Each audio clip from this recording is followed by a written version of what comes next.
The Blue Castle by Lucy Maud Montgomery. Chapter 1. Every room in the house was ugly, of course, but downstairs appearances were kept somewhat. There was no money for rooms nobody ever saw. Delancey sometimes felt she could have done something for her room herself, even without money, if she were permitted. But her mother had negatived every timid suggestion, and Delancey did not persist. Delancey had never persisted. She was afraid to. Her mother could not brook opposition. Mrs. Sterling would sulk for days if offended, with the airs of an insulted duchess. The only thing Delancey liked about her room was that she could be alone there at night to cry if she wanted to. But after all, what did it matter if a room, which you used for nothing except sleeping and dressing in, were ugly? Delancey was never permitted to stay alone in her room for any other purpose.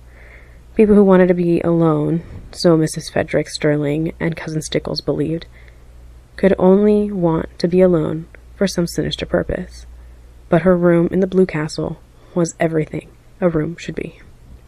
Delancey, so cowed and subdued and overridden and snubbed in real life, was wont to let herself go rather splendidly in her daydreams. Nobody in the Sterling clan or its ramifications suspected this, least of all her mother and Cousin Stickles. They never knew that Delancey had two rooms, the ugly red brick box of a home on Elm Street and the Blue Castle in Spain. Delancey had lived spiritually in the Blue Castle ever since she could remember. She had been a very tiny child when she found herself possessed of it. Always, when she shut her eyes, she could see it plainly, with its turrets and banners on pine-clad mountain height, wrapped in its faint blue loveliness against the sunset skies of a fair and unknown land. Everything wonderful and beautiful was in that castle.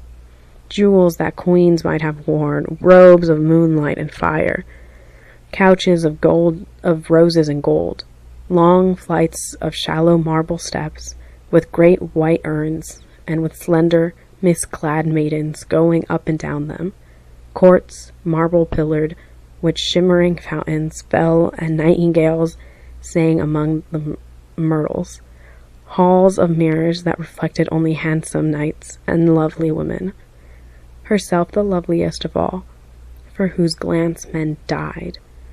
All that supported her through her boredom of her days was the hope of going on a dream spree that night. Most of it all, the Sterlings would have died of horror if they knew half the things Delancey did in her Blue Castle.